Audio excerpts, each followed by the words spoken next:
കേദാർനാഥിലെ ഒരു തണുത്ത പ്രഭാതം.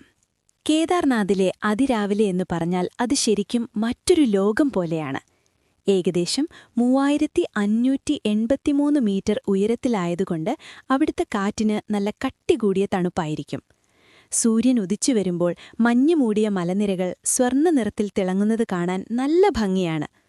ആ ചാരനിറത്തിലുള്ള കരിങ്കല്ലിൽ തീർത്ത ക്ഷേത്രം മഞ്ഞിനിടയിൽ തലയുയർത്തി നിൽക്കുന്നത് കാണുമ്പോൾ തന്നെ മനസ്സിനൊരു പ്രത്യേക സുഖം കിട്ടും. ക്ഷേത്രത്തിലെ മണികളുടെയും ഓം നമഃശിവായ മന്ത്രങ്ങളുടെയും ശബ്ദം മന്ദാകിനി പുഴയുടെ ഇരമ്പലിനൊപ്പം കേൾക്കുന്നത് വലിയൊരു അനുഭവം തന്നെയാണ്.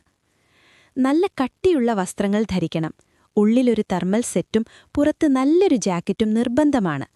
ചെവി മറയ്ക്കാൻ മങ്കി ക്യാപ്പും കയ്യുരകളും കരുതണം. മുകളിൽ ഓക്സിജൻ കുറവായതുകൊണ്ട് ധൃതിപ്പെട്ട് നടക്കരുത്.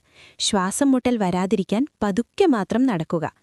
ഇടയ്ക്കിടെ ഇളം ചൂടുവെള്ളം കുടിക്കുന്നത് നല്ലതാണ്. പുലർച്ചെ നടപ്പാതകളിൽ മഞ്ഞ് വീണ് നല്ല വഴുക്കലുണ്ടാകും. അതുകൊണ്ട് നല്ല ഗ്രിപ്പുള്ള ഷൂസ് തന്നെ ഉപയോഗിക്കണം. ആ തണുപ്പത്തെ ക്ഷേത്രത്തിനു മുന്നിൽ നിൽക്കുന്നത് വാക്കുകൾക്കപ്പുറമുള്ളൊരു ഫീലിംഗാണ്.